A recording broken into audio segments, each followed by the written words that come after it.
আমি জানি এই এলাকার কোনো মা বোন এখনো ফ্যামিলি কার্ড পান নাই, তবে এতটুকু বলতে পারি ইনশাল্লাহ আপনারা পাবেন। একটু সময় লাগছে, কারণ সরকারের কিছু নিয়ম কারণ আছে।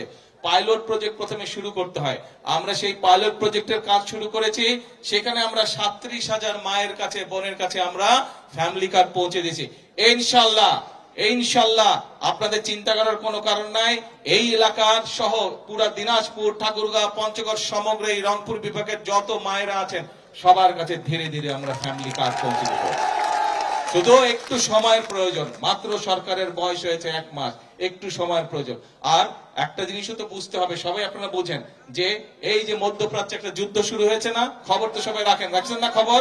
মধ্যপ্রাচ্যে যে আমাদের অনেক ভাইরা আছে ওখানে চাকরি বাকরি করে, তাদেরকে নিয়েও আমরা টেনশনে আছি যে কখন আল্লাহ না করুক কিছু যদি হয়ে যায় কারো। এর মধ্যে কয়েকজন সেখানে ক্ষতিগ্রস্ত হচ্ছে, চেষ্টা করছে, কিন্তু সেই মানুষগুলোর কথা আমাদের চিন্তা করতে হবে। তো তারা তো আমাদেরই কারো না কারো পরিবারের সদস্য, তারা এই এলাকারও মানুষ হয়তো আছে সেখানে। তো এখন এই যে মধ্যপ্রাচ্য এই যুদ্ধ শুরু হওয়ার কারণে স্বাভাবিকভাবে এই দেশের অর্থনীতির উপরে একটু চাপ পড়েছে। এই তারপরেও আমরা যেই কমিটমেন্ট, যেই ওয়াদা করেছি আমাদের মা বোনদের কাছে, যেই ওয়াদা করেছি আমরা, সেগুলো কিন্তু আমরা ধীরে ধীরে ইনশাল্লাহ বাস্তবায়নের কাজ এরই ভিতরে আমরা শুরু করেছি। প্রিয় ভাই বোনেরা, আমরা কিন্তু বলেছিলাম যে আমরা এই খাল যেমন কাটার কথা বলেছিলাম, খাল কাটার কাজ আজকে শুরু করেছে। ঠিক একইভাবে মা বোনদেরকে ফ্যামিলি কার্ড পৌঁছে দেওয়ার কথা আমরা বলেছিলাম, সেটির কাজও আমরা শুরু করেছি।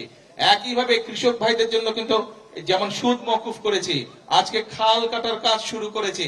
একইভাবে আমরা বলেছি কৃষক ভাইদের কাছে আমরা, মা বোনদের কাছে যেরকম ফ্যামিলি কার্ড দিচ্ছি, কৃষক ভাইদের কাছে আমরা কৃষক কার্ড দিব, যাতে করে তাদের কাছে আমরা, তাদের পাশেও আমরা দাঁড়াতে পারি, তাদেরকে সহযোগিতা করতে পারি।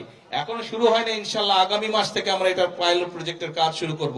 ধীরে ধীরে বাংলাদেশের সকল কৃষক ভাইদের কাছে, বিশেষ করে যারা ছোট কৃষক, ক্ষুদ্র প্রান্তিক কৃষক, মধ্যম কৃষক, তাদের কাছে আমরা এই কার্ডগুলো দিব, যাতে করে এই কার্ডের মাধ্যমে তারা বিভিন্ন রকম সরকারি সুযোগ সুবিধা পেতে পারে। আমাদের লক্ষ্য হচ্ছে কৃষকের পাশে দাঁড়ানো। বিএনপি, শহীদ জিয়া, খালেদা জিয়া ছিলেন কৃষকের বন্ধু। আপনাদের নির্বাচিত বর্তমান বিএনপি সরকার হচ্ছে কৃষকের বন্ধু। কারণ একটা কথা তো একটু আগে বললাম, কৃষক ভালো থাকলে, কিষানি ভালো থাকলে এই বাংলাদেশের মানুষ ভালো থাকবে। কাজেই কৃষক ভাইদেরকে আমরা ভালো রাখতে চাই, কিষানি বোনদেরকে আমরা ভালো রাখতে চাই। এই কৃষিকে আমরা শক্তিশালী ভিত্তির উপরে, বাংলাদেশের কৃষিকে আমরা শক্তিশালী ভিত্তির উপরে গড়ে তুলতে চাই।